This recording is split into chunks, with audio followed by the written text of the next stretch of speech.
Oke, jumpa kembali dengan saya ya, Indra Jaya. Lama kita tidak berjumpa. Channel saya juga sebenarnya udah lama tidak di upload video. Baiklah, kali ini saya akan coba jelaskan bagaimana cara kerja sirkuit secara singkatnya saja ya. Tegangan penghasil 3 pol dan 5 pol ya. Kali ini kita membahas masih sekitaran skema kuanta, yaitu dengan kode bot ZQSA. Oke, ini adalah bot Acer S1431 ya. Oke, mari kita langsung saja menyimak videonya. Oke, kita siapkan dulu kameranya.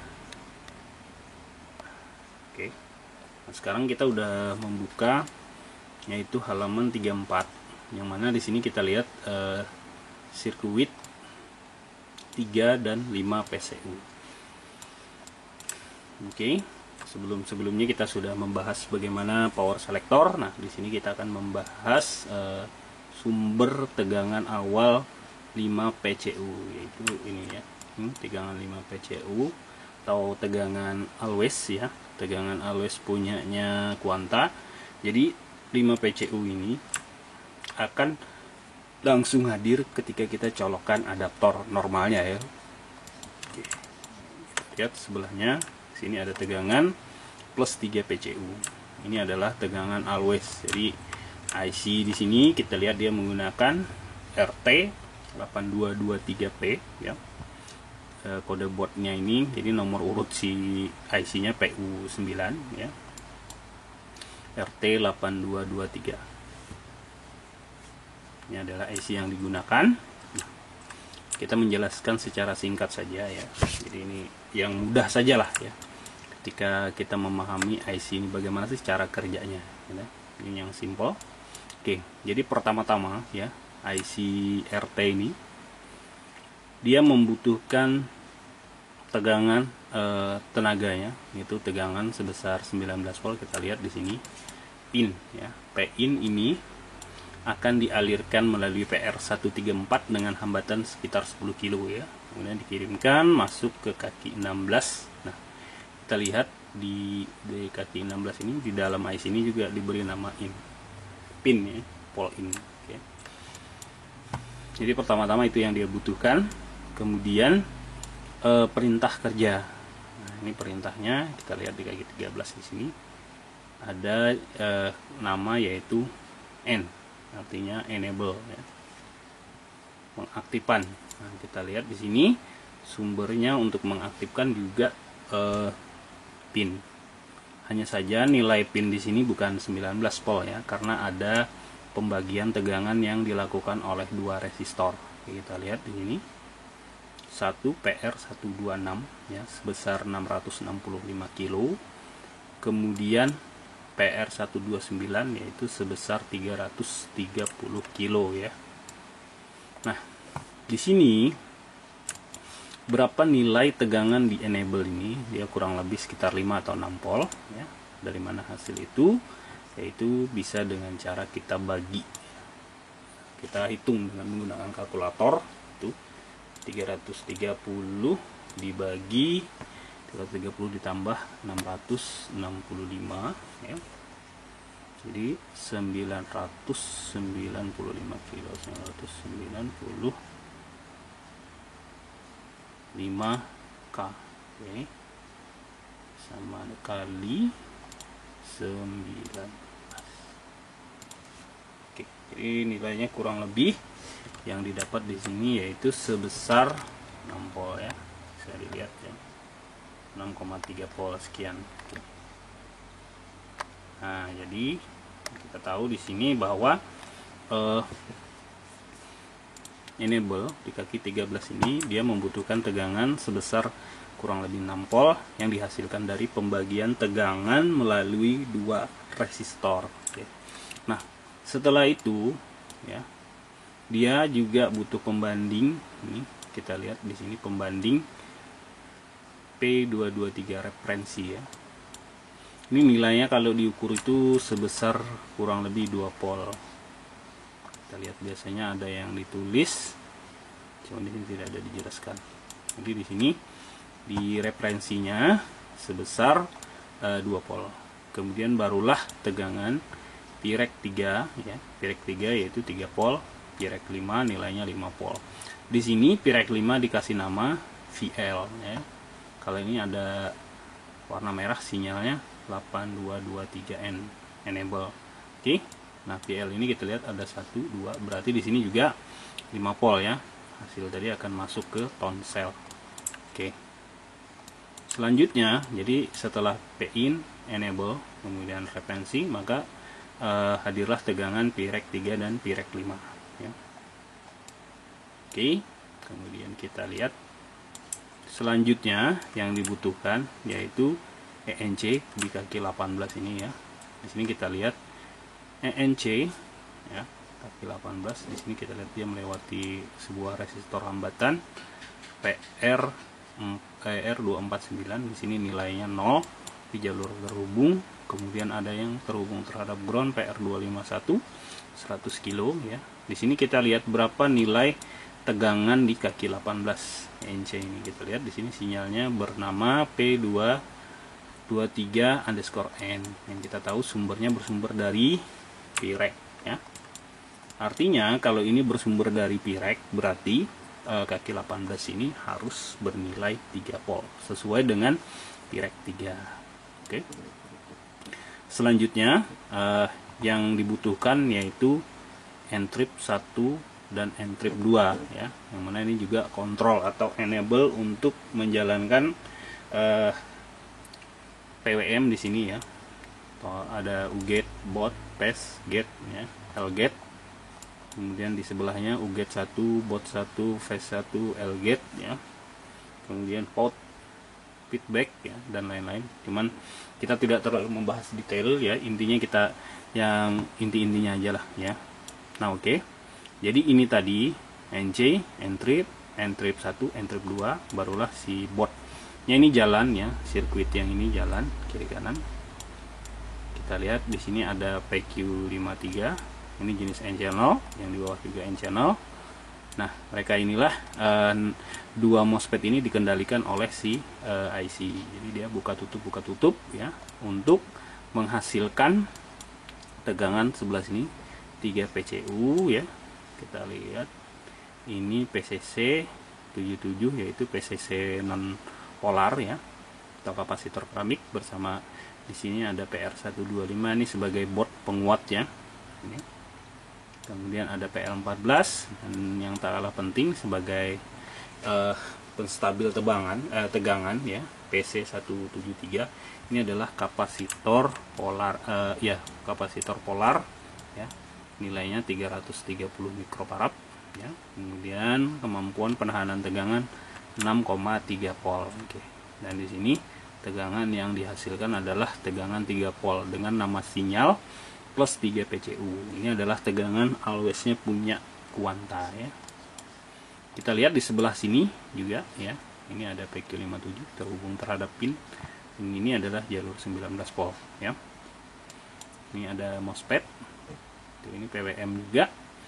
Yang mana ini yang bekerja ya, juga dikendalikan oleh IC dan bot sebagai penguat ya, untuk menghasilkan tegangan 5 PCU. Kita lihat di sini juga ada PC179 ya, mikrofaradnya sama 330 dan untuk tegangannya juga 6,3 volt. Sini menghasilkan tegangan always-nya Quanta yaitu dengan nama sinyal plus 5P PCU ya. Jadi sinyalnya plus 5P PCU. Oke.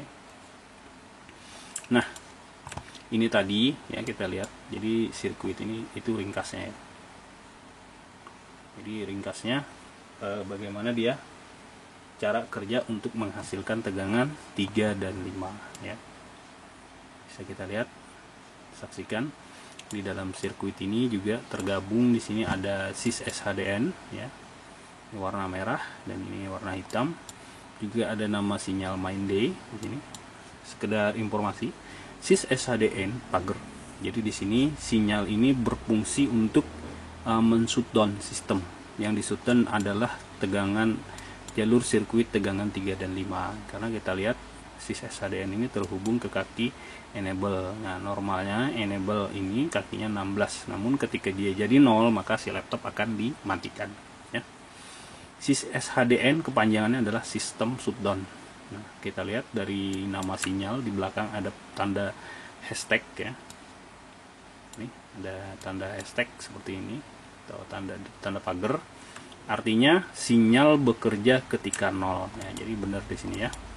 Karena enable ini kita lihat si enable-nya berfungsi ketika sis SHDN-nya ini bernilai 6. Jadi ketika 6 volt sis SHDN ini dia tidak berfungsi ya.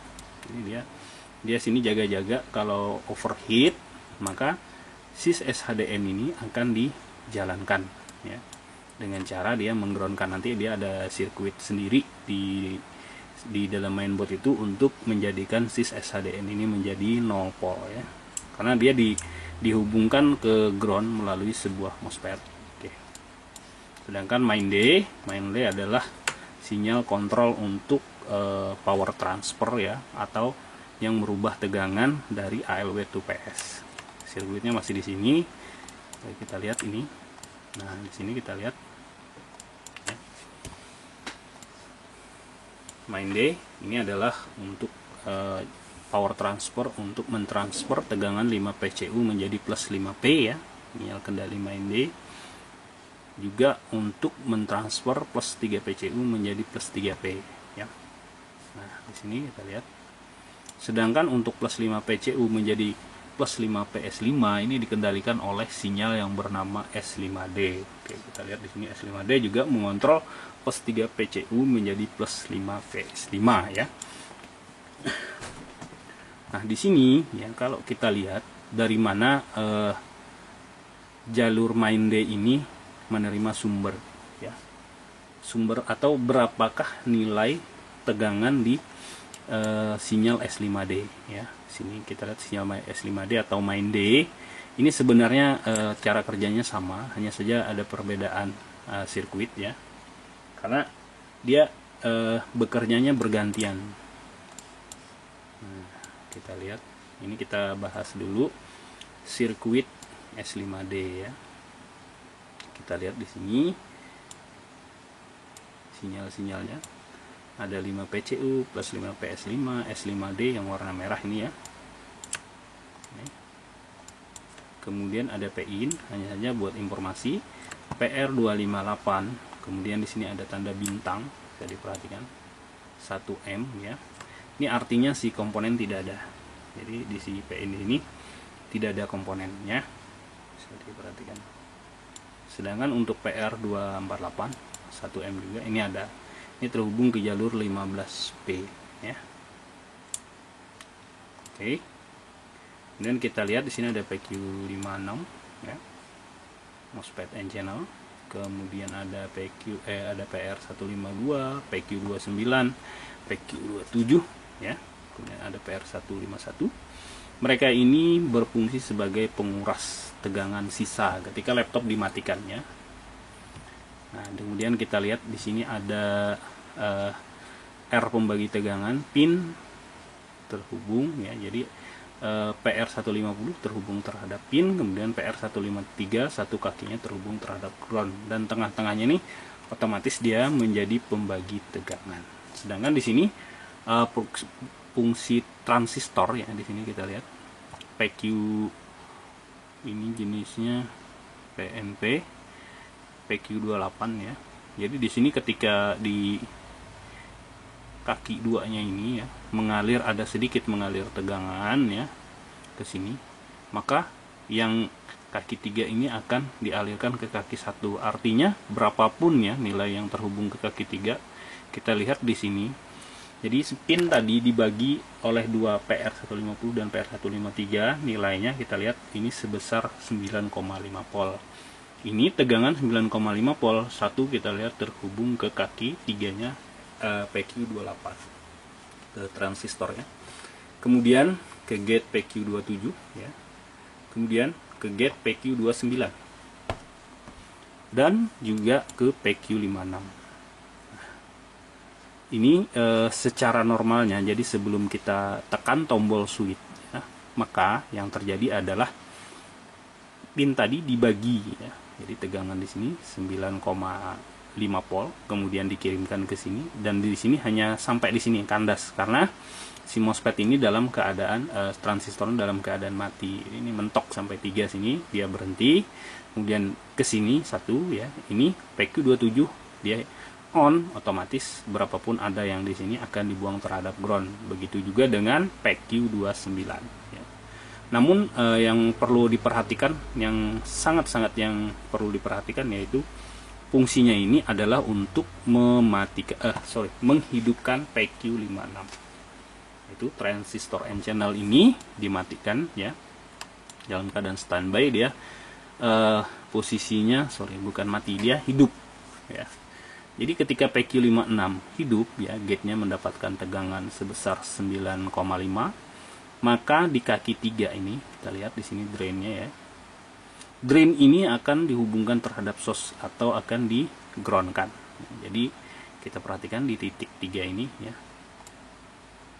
Berapapun tegangan yang terhubung di sini ya, kita lihat nih terhubung ke jalur 15 volt ya.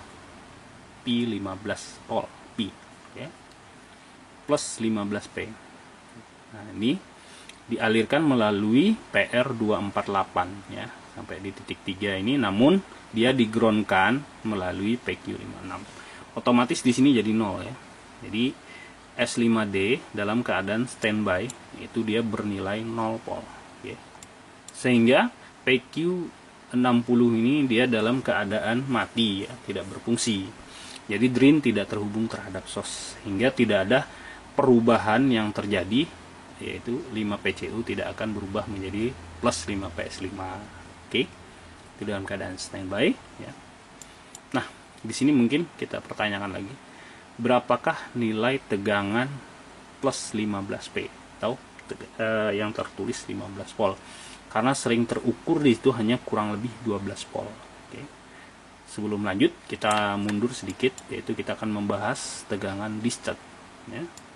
Nah, jadi discharge ini sinyalnya di sini. Ini kita lihat plus 15 volt ALW, kemudian setelah melalui PR127 ya, maka di sini namanya berubah menjadi plus 15P.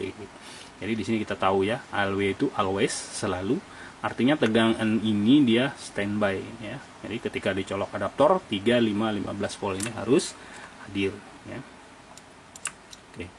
Sekarang kita lihat ya, untuk menghasilkan tegangan 15P ini, yang pertama-tama kita lihat dulu PD4 di kaki 2-nya. Di kaki 2-nya ini terhubung ke jalur plus 5 PCU, artinya di sini tegangan bernilai 5 ya. Sampai ke kaki 3 ini masih terukur 5, kemudian kita lihat 3 PDL ya. Dripper low punya 3 pol, artinya dia terhubung ke sini nih. Nah, ini berapa nilainya? Ini adalah gelombang kotak-kotak yang dihasilkan oleh si IC ya. Yaitu sinyalnya 3 PDL. Ya, nilainya itu sebesar 5 volt. Ini sinyal kotak-kotak ini akan masuk melalui PC75 ya. Kemudian dialirkan nih sampai ke kaki 3, namun masih terukur hanya satu sinyal, yaitu sebesar 5 volt karena yang di sini tadi tegangan yang lurus, sedangkan yang melewati PC75 ini kotak-kotak. Kemudian kita lihat di PD4 ini ya, masuk lagi nih ke sini ke kaki satunya ya. Nah, di kaki satunya ini kemudian ketemu PC78, di sini akan terukur sebesar 10 volt ya. Oke, semoga bisa dimengerti ya. Kita coba pelan-pelan, jadi walaupun panjang harap bersabar, jangan di skip ya videonya. Kalau di skip nanti akan ada yang terlewat. Oke. Di sini kita lihat, jadi tegangan terukur di sini 10 volt ya, kemudian masuk melalui PD3 kaki 2-nya ini sampai ke kaki 3 di sini ya. Ini masih 10 volt. Kemudian akan ditambahkan oleh tegangan lagi kotak-kotak melalui PC74 ya, di sini masih 10 volt. Kemudian melewati kaki 1 PD3 ini, dan di sini kita lihat ada sebuah kapasitor PC73. Sampai di sini ketika kita ukur nilainya 15 volt. Cuman itu masih belum potong pajak ya. Karena di sini harus kita tahu bahwa si dioda agar aktif, agar bekerja, dia membutuhkan tegangan sebesar 0,7 volt. Oke. Nah, jadi di sini kita tinggal hitung saja di sini 1 2 3 4. Jadi ada 4 dioda ya. Walau kalau kita lihat komponennya ini adalah dioda yang 2 jadi 1. Ya. Kaki 3 lah ya. Mirip-miripnya kayak punya MOSFET ya. Kalau di ininya. Oke. Jadi berapakah nilai tegangan murninya? Jadi ngitungnya gini. Oke.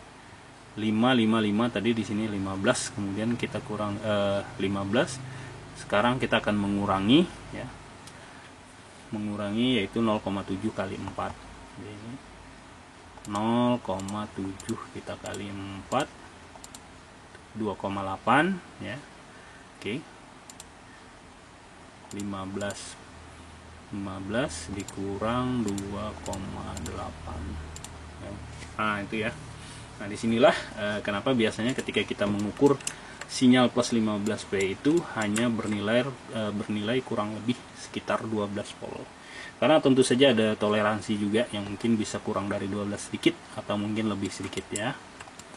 Jadi di sini kita tahu bahwa plus 15V ini sifatnya ALW dan tegangan ini diperlukan untuk mengaktifkan sinyal S5D ya, agar menghidupkan PQ60 ini. Kalau kita normalnya 15V ini udah kita tahu ya. Oke. Tadi saya sudah ceritakan juga bagaimana proses standby-nya PQ60. Sekarang kita akan ceritakan bagaimana proses perubahan atau bagaimana 5PCU ini ditransfer menjadi plus 5VS5. Oke ya. Jadi perlu dicatat bahwa plus 15V ini nilainya hanya sekitar kurang lebih 12 volt ya. Oke. Kita mundur ya, karena dalam keadaan standby tadi di S5D ini masih dalam keadaan 0 karena digroundkan oleh PQ56. Oke. Nah, di sini kita lihat sinyal S5 on ya. Yang mana sinyal S5 on ini kalau kita telusuri dia bersumber dari KBC ya. Nilainya di sini tegangannya itu ketika sebelum dihidupkan yang pasti dia 0, dan ketika dihidupkan maka S5 on ini akan bernilai 3. Nah, jadi PQ28 transistor ini ketika mendapatkan gate-nya senilai kurang lebih 3 volt ya, masuk sini dibagi ya, kemudian dialirkan ke sini sehingga ini bisa mengalir, maka ya drain ini ya, bukan drain sebenarnya untuk transistor itu dia basic, apalagi lupa saya. Oke, intinya kaki 3 ini akan digroundkan lah ya. Jadi ketika kaki 2-nya ini mendapat sinyal S5 on, maka kaki 3 akan dihubungkan terhadap kaki 1 atau digroundkan. Otomatis tegangan hasil pembagian dari sebuah dari pin ini dibagi melalui 2 resistor ini, maka di sini otomatis menjadi 0. Jadi awalnya yang 9,5 tadi akan dihubungkan terhadap ground. Apakah tidak konslet? Jawabannya tidak. Karena di sini ada sebuah resistor yang dipasang dengan hambatan yang besar, yaitu 1 mega. Jadi kalau tegangan di sini, kalau di sini kita groundkan menggunakan pinset pun dia tidak akan konslet karena di sini ada penghambat ya, seperti itu ya. Oke, di sini menjadi 0. Kita perhatikan apa yang terjadi ketika menjadi 0 ya. Menjadi 0, ini hidup, ini jadi mati karena 0. PQ27 mati, PQ29 mati. Cuman intinya yang harus dimatikan itu adalah PQ56. Kenapa? Karena PQ56 dialah yang menggroundkan kaki 3. Dialah yang menggroundkan jalur S5D ini ya. Kaki 3-nya kan terhubung terhadap ground. Oke. Nah, ketika dia dalam keadaan mati, kita lihat apa yang terjadi dengan PQ56 ini. Ketika dia mati ya, maka kaki 3-nya atau drain-nya ini ngambang, mentok ya, nggak bisa terhubung lagi terhadap source di sini. Kemudian plus 15P ini bisa mengalir melalui PR248 sampai ke titik ini ya. Ini kita lihat terhubung ke S5D. Jadi kita tahu S5D ini setelah di switch dia akan bernilai sebesar 12 volt ya. Nah, di sini kita lihat, perhatikan. Di sini 5 volt, di sini 12. Tentu saja ini sangat cukup ya untuk dia menghubungkan dari drain terhadap source-nya ya, atau sebaliknya. Maka 5 PCU bisa ditransfer menjadi 5 PS5. Oke. Nah, untuk sistem kerja main D sama ya, hanya saja dia di halaman yang berbeda. Oke. Dan juga urutannya dia yang jalan itu 5 PCU menjadi plus 5 S5 dulu ya. Kita lihat di sini. Ini untuk mentransfer 3 PCU menjadi 3 PS5 juga yang diperlukan yaitu sinyal S5D, yaitu tegangan sebesar kurang lebih 12 volt ya. Oke, di sini kita tahu ya. Sekarang kita sudah tahu bahwa sirkuit 3 dan 5 ini, kita lihat satu halaman yaitu membahas tentang dari mana sumber 3 PCU dan 5 PCU, atau juga yang disebut tegangan 3 dan 5 always yang harusnya dicolok adaptor langsung hadir. Dan juga di sini kita lihat tadi juga kita bahas yaitu tegangan power transfer 3 PCU menjadi 3 PS5 dan 5 PCU menjadi 5 PS5. Oke. Saya rasa cukup ya. Semoga bisa dipahami, karena ilmu itu nggak harus langsung banyak ya, sedikit-sedikit asal kita paham maka akan terus berkembang, daripada sekaligus banyak yang ada kita jadi stres. Oke, cukup ya. Nah, demikian tadi ya kawan-kawan, semoga itu bisa dipahami ya. Untuk udah kita bahas bagaimana proses terjadinya tegangan 3 dan 5 PCU, dan juga proses power transfer perubahan tegangan 5 PCU menjadi 5 PS5 dan 3 PCU menjadi 3 PS5 ya. Oke, cukup sekian dan terima kasih. Assalamualaikum warahmatullahi wabarakatuh.